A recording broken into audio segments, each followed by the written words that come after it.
Hello. Put the objective up instead of dragging it over this time, and this is objective 1.4, compare and contrast collapsed core and three-tier architectures. We're going to start out with a three-tier architecture, and if we're not in a really large network, then large core network, then we might not need all three of the tiers, and we would use the collapsed core in that case. So three-layer design, the Cisco three-layer architectural design model. Cisco uses this. Cisco uses a hierarchical, I just read that one, three-layer model that comprises of a core, distribution, and access layer, and we've talked about those a little bit earlier, but the three layers that we have of this thing. So the backbone here is going to be the core layer. This is where our layer 3 switches are going to be. The distribution layer is going to be routers, and you see here that we can go to other sites. The backbone is the core layer, the backbone high speed is what it's going to be. So what we don't want here at this layer is to have to do any sort of processing. All the thing we want to do is send data, ship data from point A to point B. The distribution layer, we can go to other sites. We're going to distribute the information. Is where our routers are going to be, and down here we're going to have switches that connect us at the access layer. Again, that's where we're going to access the network. So the characteristics of this thing: scalable, secure, reliable. Scalable in that if we need to add something, if we need to add a switch, we can add a switch down here. If we need to add a router in here, a different site, we can add the sites, and then we can add devices to the backbone if that's going to be required. Reliable in that we can then, using a mesh arrangement, a new term that we'll get into again in the next module, have multiple connections that will allow us to have multiple paths to these devices. Secure, we have specific functionalities that we run at each layer. So again, it's going to break the issue, the problem, the management into smaller chunks instead of having to look at it as one giant entity. We can look at different aspects of it. At the access layer, what kind of access requirements are we going to have? What kind of security requirements are we going to have? Can we add resources if we need to? And we should be able to do that. Can be broken into functional layers. Making a change or adding to any one function should not require a total rebuild of the network, just a modification of the affected part, which is what we've been saying. Very, very similar to what we talked about when we did the OSI model, that we break it up into smaller functional parts to allow us to more easily manage the networks. The layers themselves, kind of have looked at them, but the core layer, high-speed switching, layer 3 switches again. The distribution layer, policy-based connectivity. We're going to apply a number of restrictions here.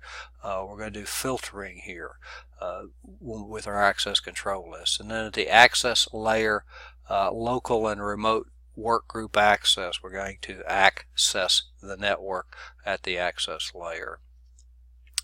Breaks complex problem of network design into smaller problems. Becomes more manageable, similar to what the OSI model did. Each level addresses a different problem set. Core layer, high-speed connectivity, getting the information quickly from point A to point B without having to do any sort of processing on it. The processing needs to be done before it gets there. Access layer, what kind of requirements we can have on the switch, and as we get into the course we're going to manage switches. What can we do to make it more efficient, get the network more efficient and more secure? Preferred approach to network design. This is the Cisco preferred approach to network design. It's a conceptual concept, and it does facilitate modularity so that we can build our modules with this thing. Each layer's devices are similar, have similar well-defined functions. That the access layer will have the users, the printers, the computers, servers are all going to be at the access layer. The core layer, layer 3 switches for high-speed transmission of information from one to the other. Scalable, we can add to it. We could add sites. We could add more to the core. We certainly can add at the access layer when we do this thing. The layer composition is very network to network, which means that it is a conceptual model. It's not an absolute, you gotta do it this way. And if we have we'll see an image here in a little bit of the collapsed core. If we don't need both the core and the distribution layer, we kind of fold them into a single entity, a layer 3 switch for instance, and then we have the collapsed core so that we don't have to have all of the elements. The core layer, backbone, high-speed layer 3 switches. We want the devices here to do no processing. We don't want any access lists, do not want access list checking, data encryption, address translation. None of those things, no processing required by the devices themselves. We want to just be able to forward data from point A to point B. High-speed layer 3 switches are going to generally be faster than routers because they switch in hardware. They switch using IP addresses instead of using MAC addresses. The distribution layer, obviously between the core and the access layer, boundary definition. This is where we're going to have access control lists where we're going to filter information. Who can get from one location to the other? Other sites, do we want to allow everybody to go to the other sites or not? Within an area, and this shows that we're going to other sites here. High speed between the routers, we can have an access control list here. This might be, let's just do something I'm kind of familiar with. Let's do students, and let's do maybe payroll. We're going to do some filtering that we're not going to allow the students into the payroll network. So we'll put an access control list. So the controlling of what goes on, what's allowed in and out and around the network is going to be done at this layer. Has access list, filters to limit access to the core layer. And remember, the core layer, we didn't want to do any of that processing. We just want it to send the information. Defines policy, routing updates, route summaries, VLAN traffic, address aggregation. These are things that we will address as we go into the course, but routing updates are going to be here so that if we have routes that need to be modified, they're going to happen at the distribution layer. We want to prevent unnecessary traffic from getting to the backbone layer. So this is where the limitations, what can get in, what can get out. Limit the amount of traffic that goes through to around the distribution layer. The access layer, of course, is going to be where we access the network. Supplies traffic to the network. We have our computers here. And here, put a printer in. One of these could represent a workstation, a server, wireless access points, whatever else we're going to have here. End user access is at the access layer. Traffic supplies traffic to the network. Limit access here with access lists and other policies that are applied here. We can have some limitations by modifying what goes on within the layer 2 switches. May allow remote site access here at these different layers. So we're getting access to the network at the access layer. We talked about the collapsed core, And a smaller network, if you're working on a smaller network, you may not need all the layers. Core and distribution layers here are collapsed into a single entity.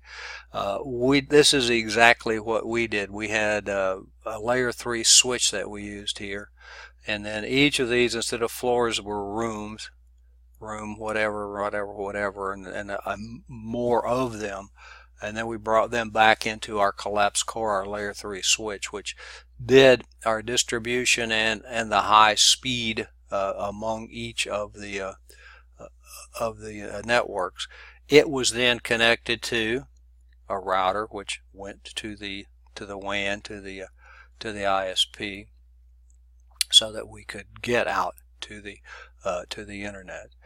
Core and distribution layers collapsed into a combined one layer, reduce the network cost, maintaining the most of the benefits of the 3-tier architectural model, results in the functions of the distribution and core being implemented into a single layer. So collapsed core, where we actually do collapse the core into the distribution layer. So that is an overview of the Cisco 3-layer architecture. We had the three layers: the access layer, where we access the network; the distribution layer, where we had our routers and we could have other sites perhaps there. The core layer was the high-speed backbone. Breaks large problems into smaller problems, and if we have a small network, then we may opt to, and probably would opt to, go to the collapsed core, where we are doing the core and the distribution layer at within one device. This is a conceptual arrangement, and it facilitates modularity. So again, this is the Cisco 3-layer architecture. It's not a requirement. It's a model that you can use to build your networks with.